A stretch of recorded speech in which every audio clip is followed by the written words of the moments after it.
Really proud of those kids and the team and how they persevered and kept playing. And obviously, we did some good things. It gave us a chance to win, and we got areas that we continue to try to clean up. But I thought that they just persevered and kept playing and did it together. And that's what I appreciate. We knew it was a good team we're facing, and as you go into this game, you're hoping and planning to make it a four-quarter game, four-quarter plus if you need it.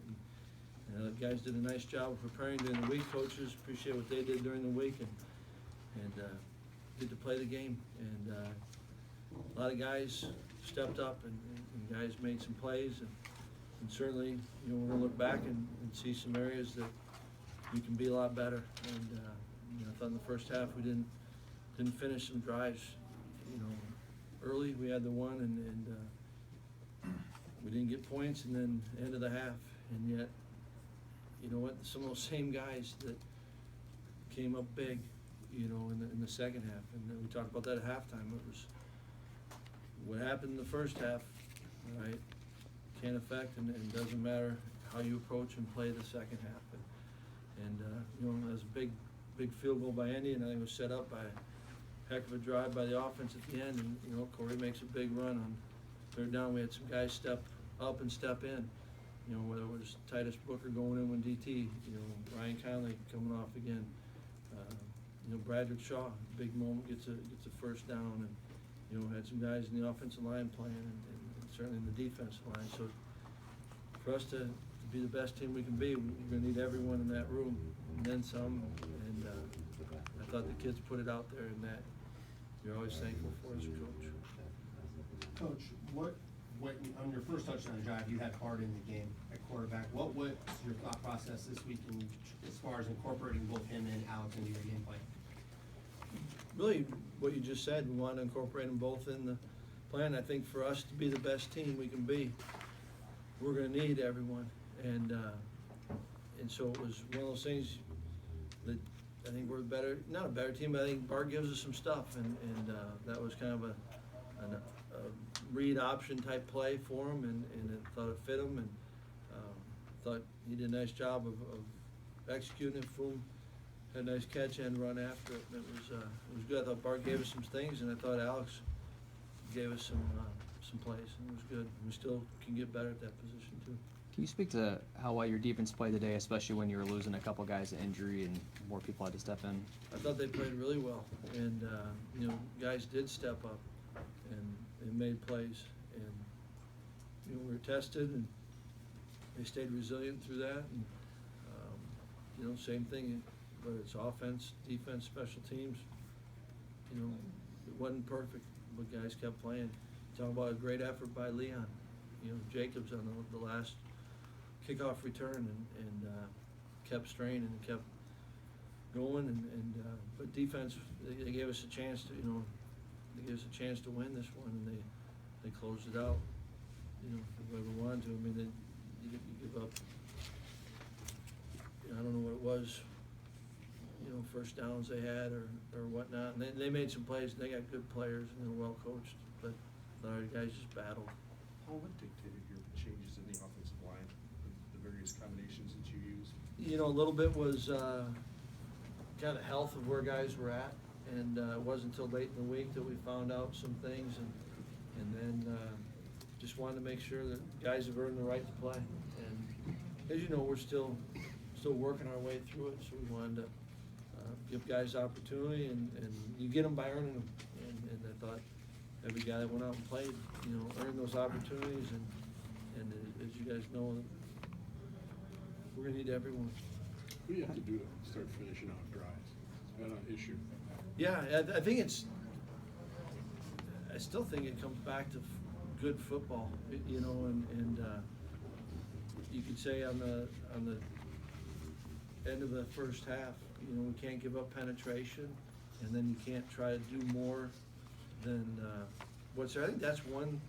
I think it's driven by the right things. I think we still got some guys trying to do more than maybe the play allows or is given to you at that moment. These are good teams we're playing against, and so it won't always be what you want it to be. And so you gotta take that one. You know, I thought in the run game, there was some, you know, just being a little bit more patient, and then also it's hard on the back, but you gotta recognize, you know, we got beat there. You can't plan on always getting beat. You know, if the lineman gets beat there, but I think in the passing game, I thought we still had some where you gotta take what's given to you, and I didn't think we did that, and I think that takes away the consistency, which leads to the drives and the finishing. But it comes down to you have to execute that. We gotta help them as players, you know, or as coaches, we gotta help the players. I think we gotta execute better How to do be you- that consistent. How do you feel? Since you played for about a quarter and a half with what looked like one arm, the left arm in that race, how do you balance having a leader in there when it's clear he can't be as effective as he normally is, and when you got, and what led to you finally saying, okay, that's it, you're coming out with what economy?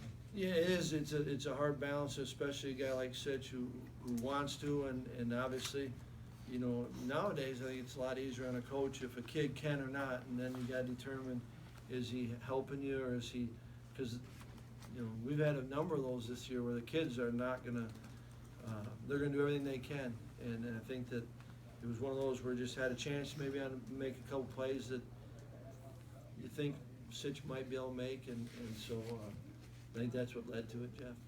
How do you feel? Paul, do you think Clement's getting in his groove, or has he still got maybe another step to go? I think that you got steps to go, right? I mean, he's done some good things, really good, and yet, I think that's the beauty of playing sports and what we do. I mean, if we as coaches can't help him to continue to grow, you know, no one arrives, right? And I think he's done some really good things, but absolutely there's areas that he can improve and strides he can make, and that's what we'll focus on. How do you feel he bounced back after fumbling at the one today? Good. You know what I mean? I thought that he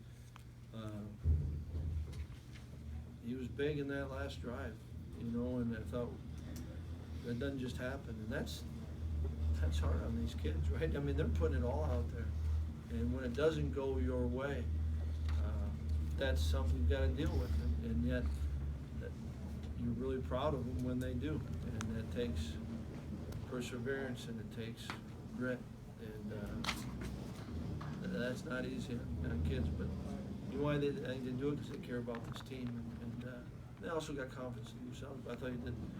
I thought he bounced back. Obviously, Rob didn't play too much today, wheelwright, but what gave you the confidence to give Quintez some more You know, playing time? Q's been getting, you know, a lot of work, and Rob didn't practice all week, and so it was, you know, actually was glad he was able to come on the trip. You know, wasn't sure where he'd be at with it, but you know, Q's done a lot in practice, and you know, he had some opportunities today, and it was a big play, obviously, with him and Alex on the one pass, and you know, he'll continue to grow, and he'll continue to take those steps forward that we need.